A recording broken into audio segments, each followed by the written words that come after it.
बिस्मिल्लाहिर्रहमानिर्रहीम। अस्सलाम वालेकुम। कैसे हैं आप सब लोग? उम्मीद करता हूँ खैरियत से होंगे, खुशबाश होंगे। मैं बिल्कुल ठीक हूँ अल्हम्दुलिल्लाह।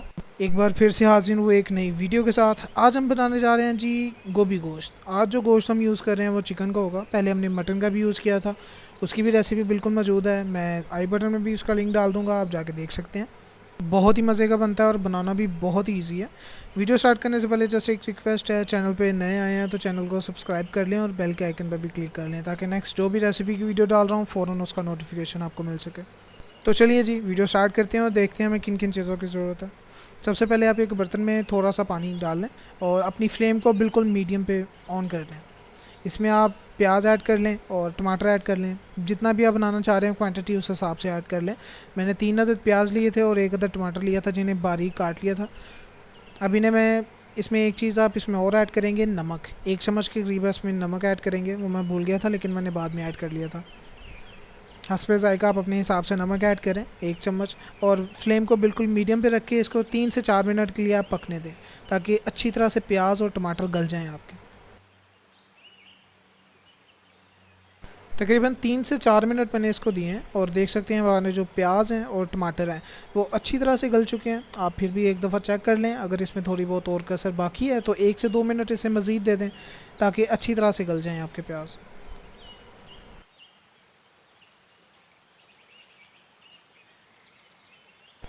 जैसे ही आपको लगे कि आपके जो प्याज और टमाटर है वो अच्छी तरह से गल चुके हैं, देन आप इसमें घी ऐड कर लें। घी या ऑयल कुछ भी यूज़ कर लें।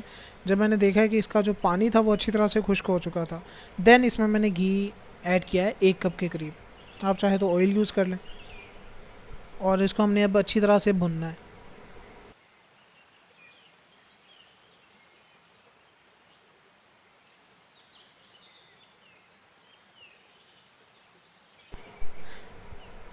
1 से 2 मिनट ऐसे ही इसे भुनने के बाद आप इसमें मसाले ऐड कर लें, जिनमें बेसिक मसाले हैं, मिर्च है, दरा मिर्च है और हल्दी है। ये 3 चीज़ें इसमें इस टाइम पे जाएंगी और इनको आप अच्छी तरह से भुनेंगे। 5 से 7 मिनट आप इसे देंगे ताकि ये जो मसाले हैं वो अच्छी तरह से भुन जाएं प्याज और टमाटर में। नीचे से हिलाते रहेंगे ताकि आपका जो मसाला है वो नीचे बिल्कुल भी ना लगे। अगर इस टाइम पे थोड़ा सा मसाला नीचे लग रहा हो तो आप इसमें थोड़ा सा पानी ऐड कर लें और उस पानी में ही अच्छी तरह से इसे आप भून लें। देख सकते हैं कि जैसे ये नीचे थोड़ा सा लग रहा था, इस टाइम पे आप इसमें हल्का सा पानी लगा लें ताकि आपका जो मसाला है वो नीचे लगे ना बिल्कुल भी। जैसे आपको लगे कि आपका जो मसाला है वो अच्छी तरह से भुन चुका है तो आप इसमें अब चिकन ऐड कर लें। आधा किलो के करीब मैंने इसमें चिकन लिया है। अब आपने इस चिकन को अच्छी तरह से भुनना है मसाले के साथ जब तक कि चिकन अपना कलर चेंज नहीं कर देगा।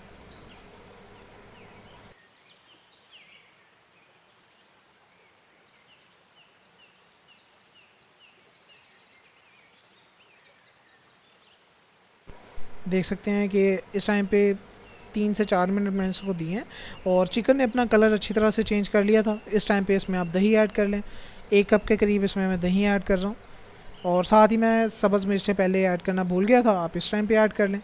5 से 6 अदद मैंने बारीक काट ली थी, इस टाइम पे वो ऐड किए हैं। अब इन चीज़ों को अच्छी तरह से मिक्स करेंगे। अब हम चिकन को मज़ीद 4 से 5 मिनट अच्छी तरह से पकाएंगे, बिल्कुल मीडियम फ्लेम पे। फ्लेम आपने हाई नहीं करनी, नहीं तो नीचे से आपका मसाला सारा जल जाएगा। आपने बिल्कुल मीडियम फ्लेम पे इसको पकाना है जब तक कि आपका जो ऑयल है वो अलग नहीं हो जाएगा। देख सकते हैं तकरीबन 3 से 4 मिनट इसको लगे हैं और इसका जो ऑयल था वो अल्हम्दुलिल्लाह अलग हो चुका है इससे, यानी कि हमारा जो चिकन था वो अच्छी तरह से रेडी हो गया। अब इसी टाइम पे आप इसमें जो भी सब्ज़ी बना रहे हैं, जो चिकन के साथ बना रहे हैं, आप वो ऐड कर लें। गोभी इसमें मैंने ऐड किया है आधा किलो और इसी के साथ मैंने 2 से 3 अदद आलू थे जिन्हें मैंने बारीक काट लिया था, वो भी इसी टाइम पे ऐड कर लूँगा। अब आपने इसको अच्छी तरह से मिक्स कर लेना ताकि ये जो गोभी थी, आलू थे और गोश्त था, सारे मसाले एक जान हो जाएं। इस टाइम पे आपने इसमें पानी वगैरह कुछ भी ऐड नहीं करना, सिर्फ ऐसे ही इसको अच्छी तरह से आपने मिक्स करना है और इसको आपने ढक के रख देना है तकरीबन 15 से 20 मिनट के लिए, क्योंकि हमने जो गोभी थी और आलू थे वो धोए हुए थे और ये जब हम इसे वो दम पे रखेंगे तो ये अपना पानी ज़रूर छोड़ेंगे। आपने बिल्कुल दम वाली फ्लेम पे इसको पकाना है। तकरीबन आधा घंटा लगेगा ये पकने में। 15 मिनट के लिए फ़िलहाल मैं अभी इसको रख रहा हूँ, बाद में मैं चेक करूँगा। आप देख सकते हैं कि 15 मिनट बाद मैंने चेक किया है तो इसकी जो गोभी थी उसने अपना पानी छोड़ा है। अब वो इसी पानी में ये पकेगी। इस टाइम पे अच्छी तरह से मिक्स करके चेक करते रहें ताकि जो नीचे लग ना रहा हो आपका सालन।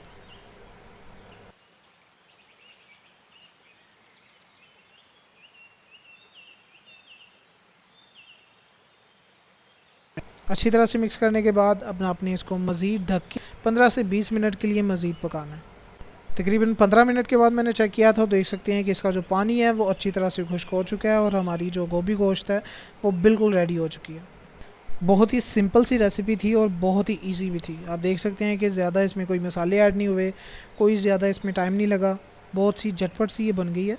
और लास्ट में आप इसमें धनिया ऐड कर लें, आपकी गोभी बिल्कुल रेडी है। इस टाइम पे धनिया के साथ ही आप इसमें गरम मसाला ऐड कर सकते हैं, गरम मसाले का पाउडर। इसी के साथ मैं तकरीबन 1 चम्मच के करीब गरम मसाले का पाउडर ऐड कर रहा हूँ और साथ ही आप फ्लेम को बंद कर लें। आपकी जो गोभी गोश्त है वो बिल्कुल रेडी हो चुकी है। लूँगा लीजिए जी, इसी के साथ हमारी जो गोभी गोश्त है वो बिल्कुल रेडी हो चुकी है। आज हमने चिकन यूज़ किया है, मटन की भी रेसिपी मौजूद है, उसमें आई बटन में भी उसका लिंक मैंने ऐड कर दिया हुआ है, आप जाके उधर से देख सकते हैं। बहुत ही ईजी है बनाना वो भी। वीडियो अच्छी लगी है तो लाइक ज़रूर कर दीजिएगा और अपने फैमिली मेम्बर्स के साथ और फ्रेंड्स के साथ ज़रूर शेयर किया करें, इससे मेरी थोड़ी सी हौसला अफजाई भी होती है। और अगर चैनल पे नए आए हैं तो चैनल को सब्सक्राइब कर लें और बेल के आइकन पर भी क्लिक कर लें काइंडली, ताकि नेक्स्ट जो भी रेसिपी की वीडियो डाल रहा हूँ फ़ौरन उसका नोटिफिकेशन आपको मिल सके।